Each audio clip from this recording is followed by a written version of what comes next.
గురుభ్యో నమః. శ్రీమాత్రే నమః. యాక్సిడెంటల్‌కి సూచించేటటువంటి రేఖలు మన చేతిలో ఎక్కడ ఉంటాయో ఈ వీడియోలో తెలుసుకుందాము. ఈ బొటనవేలు కింద నుంచి ఇది ఇన్నర్ మార్స్ మరియు ఇది ఔటర్ మార్స్‌గా మనము తీసుకుంటాం. అయితే ఈ రేఖ అనేది మనకు యాక్సిడెంటల్‌ని సూచిస్తుంది. జాగ్రత్తగా గమనించండి. ఇది జీవన రేఖ మరియు ఇది మన భాగ్యరేఖ. ఇదేమో హృదయ రేఖ.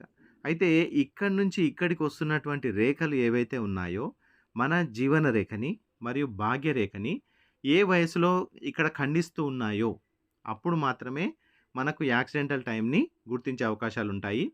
సో, మనకు ఈ జీవన రేఖను ఏ సమయంలో ఖండిస్తుంది, ఇక్కడ దీన్ని బట్టి ఈ వయసులో మనం యాక్సిడెంటల్ ఛాన్సెస్ ఉన్నాయనేది మనము చెప్పవచ్చు.